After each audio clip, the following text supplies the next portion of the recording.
এটা হলো আমাদের নর্থ বেঙ্গল ট্যুরের দ্বিতীয় দিন। তো আমরা একটা গাড়ি নিয়েছিলাম আর কি সাইট সিইং করতে যাওয়ার জন্য। তো আমরা চেয়েছিলাম যেতে ছাঙ্গে ওয়াটারফলস, ঠিক আছে। তো এইটা ছাঙ্গে ওয়াটারফলসটা বেসিক্যালি কোলাখাম বলে একটা জায়গা আছে, তার মধ্যে নেওরা ভ্যালি ন্যাশনাল পার্ক আছে।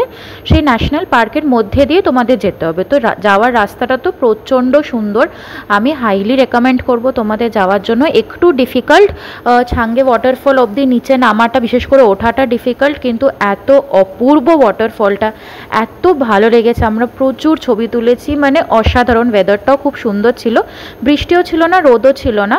তো আমরা ওটা খুব খুব এনজয় করেছি। আমি হাইলি সাজেস্ট করব তোমরা ওটাতে যাও, যদি না তোমাদের বিশেষ শ্বাসকষ্টের প্রবলেম থাকে বা পায়ের প্রবলেম থাকে, ওখানে অবশ্যই যাবে। সেখান থেকে আমরা লাভা মনাস্ট্রিতে গেছিলাম। এটা তো অবভিয়াসলি খুব সুন্দর একটা জায়গা, ভিউটাও খুব সুন্দর ছিল। যদিও আমরা পাহাড় দেখতে পারিনি কারণ ফগি ছিল। আর ওখান থেকে শহরটাও খুব সুন্দর দেখা যায়, ভেতরটা খুবই মনোরম।